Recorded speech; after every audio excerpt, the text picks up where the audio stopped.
Today on the Utah Stories Show, we're talking about how the media lies to you, how they lie to us, the media disinformation that's constantly going on, and what you can do about it. Because today we live in this hyper-polarized world where you're either in the camp of MSNBC and CNN, the mainstream news, or you're in the Fox News, Newsmax, Daily Wire camp.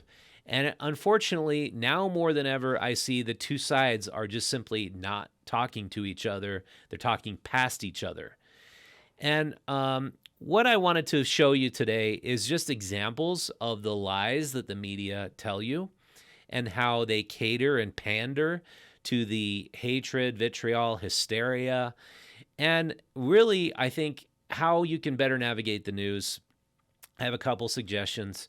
But let's dive right in. I want to talk about, first, our YouTube channel.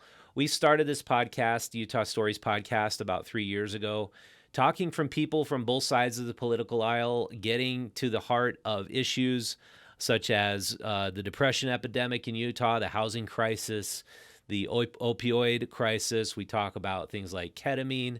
Is it a better treatment for depression? We talk a little bit about politics, and those issues seem to do incredibly well. So, I mean, obviously we live in a politically charged environment. We never started Utah Stories as overtly political, but more of a lifestyle channel related to how do we build the best quality of life we can here in Utah.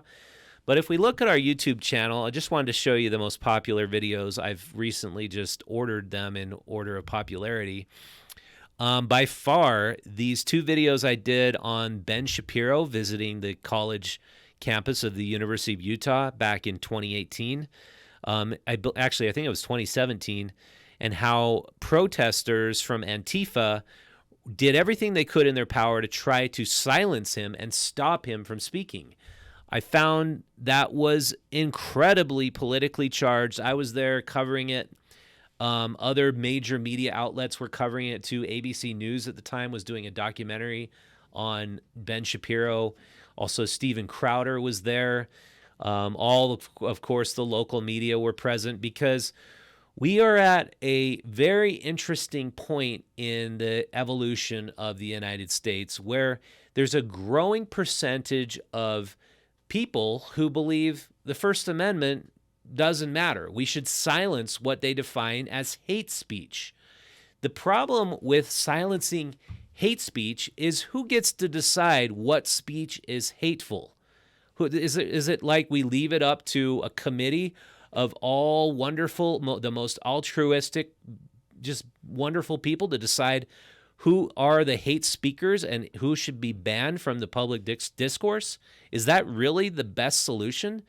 And who on the campus of the University of Utah this August afternoon back in 2017 decided to demonstrate that Ben Shapiro should be shut down and silenced because he espouses views from the right end of the political spectrum. I mean, he was labeled, as you can see, a white supremacist. He was labeled as a hate monger. You would think that he would be friends with David Duke of the Ku Klux Klan, but very few students I tried to interview could actually speak to who Ben Shapiro actually was. And it turns out he's an Orthodox Jew. I don't believe he is a white supremacist. There are some things I disagree with him on. We did a video about institutional racism and white privilege. We did a video about the University of Utah, and they are our most visited videos by far.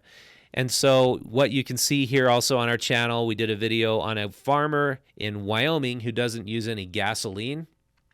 Really interesting farmer who uses a team of horses, and how he was able to maintain relevancy in the world today. Then we did a video about police who were getting away with local business harassment, where we were presenting a local bar that was obviously being targeted by the police, and the rest of the local media just sort of stepped aside, didn't want to cover it because it was a religiously charged issue. This bar had been saying some things that were perhaps offensive to the LDS Church leaders, to the community. He had some murals made that could have been offensive to the Catholic community.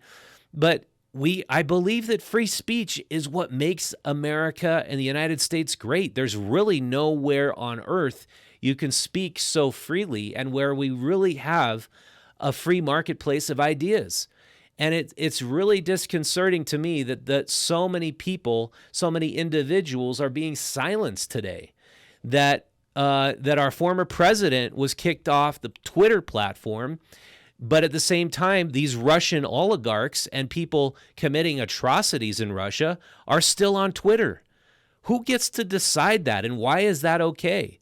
And I've asked people on the left, who defend Twitter. They say, well, Twitter's a private company. They can do whatever they want. And certainly they can, which is why I'm going to be talking about Elon Musk's buyout of Twitter and what I think the ramifications are of that, and why I think that is actually an awesome thing, because Elon Musk actually supports the free marketplace of ideas and not having a committee decide who is espousing hate speech and who isn't.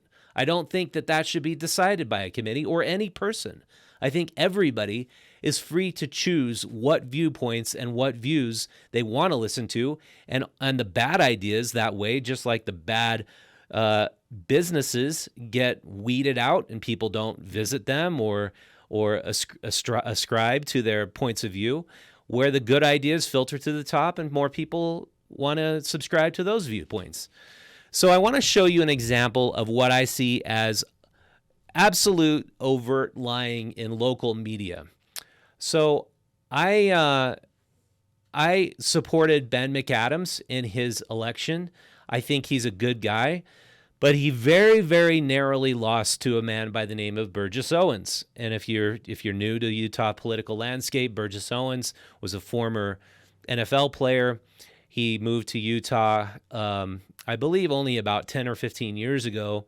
He wasn't a native Utahn. He wasn't. He was just a figure who became very prominent by appearing on Fox News, and he was just hated by the left-leaning liberals in our especially local media environment. So Burgess Owens came out and said that this idea, this notion that we should just have open borders is okay. He came out and said the following, and I want to show you exactly what he said. He said to the Salt Lake Tribune, "Believe me, the borders are open right now. We are seeing every single day people coming here and within hours getting on a train or a plane and going to your neighborhood. So no Americans, this isn't a border issue anymore. They're coming to your neighborhoods, not knowing the language, not knowing the culture, and there is a cartel influence along the way. So be aware, don't think this is a distance from you now. This is coming your way, and it's done on purpose by a party who could care less about we the people." So that's what Burgess Owens said. Then the editorial board on April 15th, about a year ago, said, "These are not the words of an esteemed member of Congress. They are the words of Representative Burgess Owens. That these words are a string of lies is secondary to their odious intent." So tell me in here, Salt Lake Tribune, how are they a string of lies? Anyone who doesn't know the language or the culture should be suspected. No, that's not what Burgess Owens is saying, Salt Lake Tribune. What he is saying is that illegal immigrants who are facilitated in crossing the border by the Mexican drug cartels are coming to your neighborhoods, don't know the language, they don't know the culture, and we're just letting a free flow of immigrants come into our country. How is that a string of lies, Salt Lake Tribune? And they went a lot further than that, besides calling them a string of lies. Here was an editorial cartoon the Salt Lake Tribune came up with. On the left, we see last week, they're coming to your neighborhoods, talking about the border. 70 years ago, they are coming to your neighborhoods, the Ku Klux Klan. Now, let me tell you what's wrong with this cartoon. First of all, Burgess Owens is talking about illegal immigrants, people who are crossing our border illegally, facilitated by the Mexican drug cartel, saying we need to put up a border wall. We need to impose the stay in Mexico policy that Trump had in place. We need to have a stronger border. Every country in the world that is a strong country has a border. We have not had a border, and it's getting worse and worse by the day. Burgess Owens is talking about that. The Salt Lake Tribune is saying that this is just like 70 years ago, the Ku Klux Klan saying they're coming to your neighborhoods about black people who were perhaps former slaves. I mean, I don't even know why a Ku Klux Klan member 70 years ago would be warning people they're coming to your neighborhoods. What a Ku Klux Klan member might say is beware of the dark-skinned people, and that's what they did espouse to. And so, again, the liberal media likes to call people the black face of white supremacy. Of course, they're trying to put Burgess Owens, a black NFL player, former NFL player, in that camp of a black person who's espousing white supremacist principles. So after this was put out, Burgess Owens wouldn't speak to the Salt Lake Tribune anymore. He was, of course, very, very offended by it, as he should be. To think that you can't speak about illegal immigration and the fact that we have 1 million illegal migrant crossings going on every year now, and we cannot handle it. We cannot handle it. And it's one of the biggest issues the mainstream media won't cover, and they're essentially covering it up. And anybody who speaks out against it is a white supremacist. I'm not a white supremacist. I mean, I'm absolutely all for legal immigration. Our immigrants are our best people in this country. We need more immigrants. I'm all for legal immigration, but to be all for a wide open border and illegal immigration, and if you're not, you're labeled a white supremacist, the Salt Lake Tribune is on that bandwagon.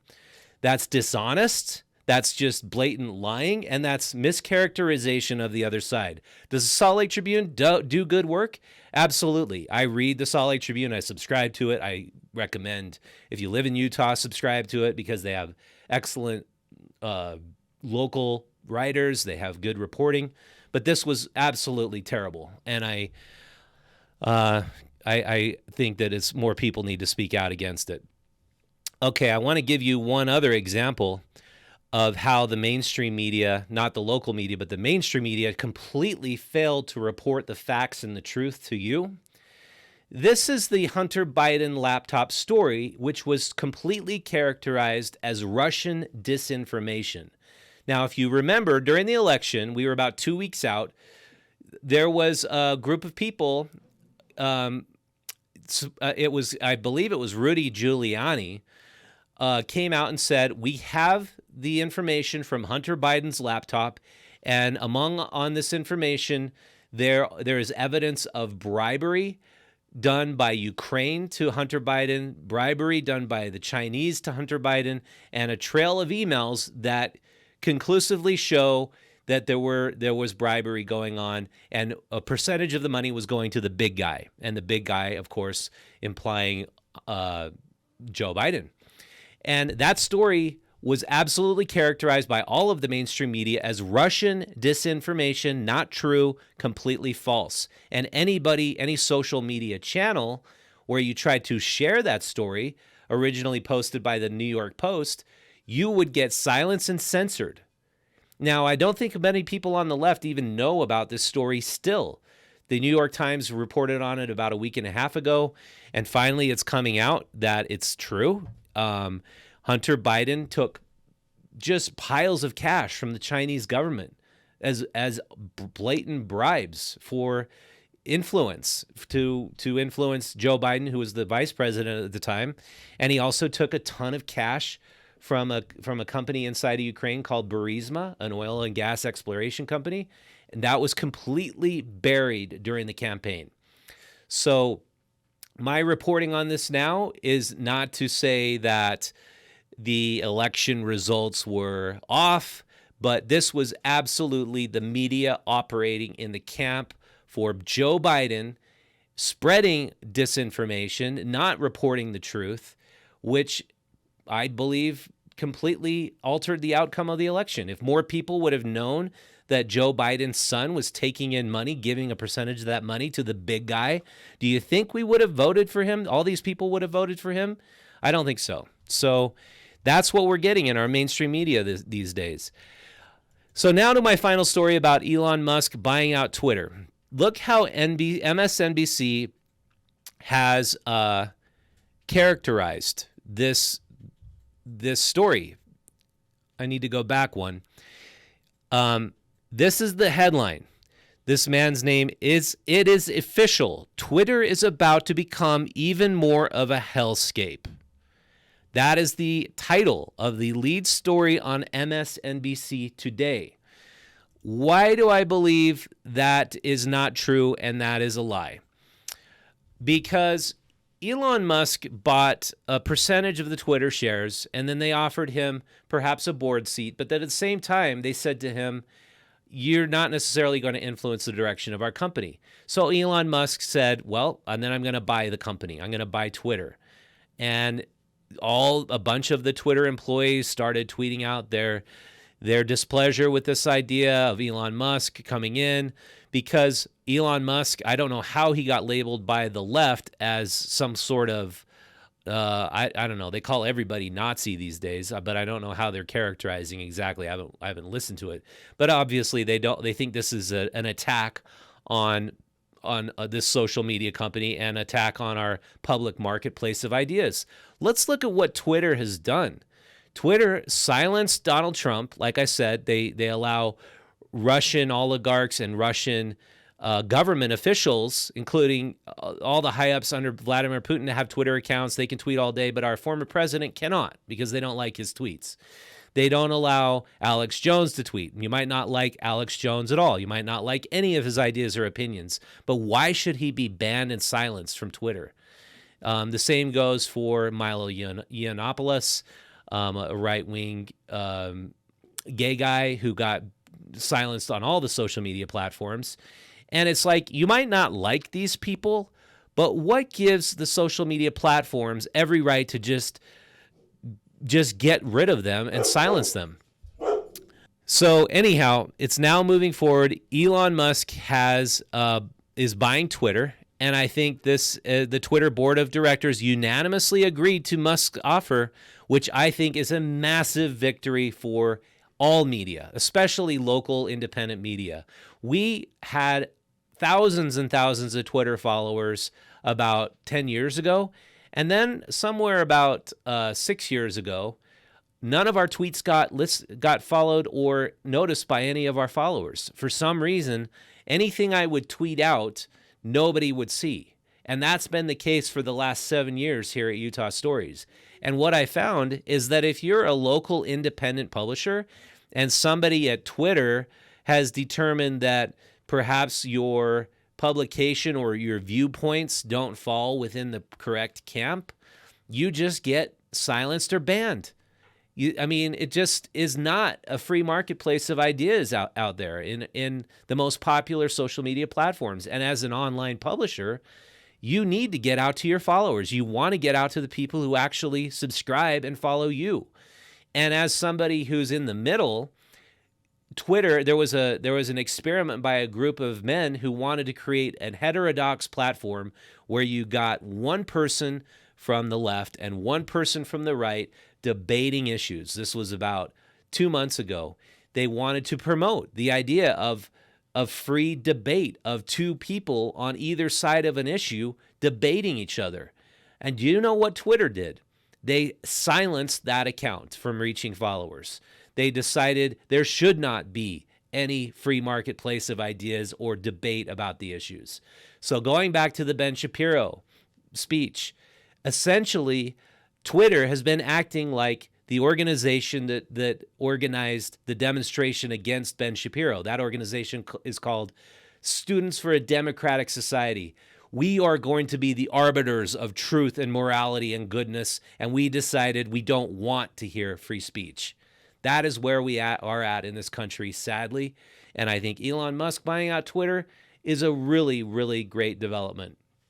And so, with that said, if you want to support the free marketplace of ideas, both on the left and the right, go visit utahstories.com and subscribe to our print publication. This is out of the reach of all of the tech plutocracy. They can't censor print media. And now more than ever, we need your help because we want to put our efforts into the voices of local Utah that are underrepresented, that are not represented in our local media and the mainstream media.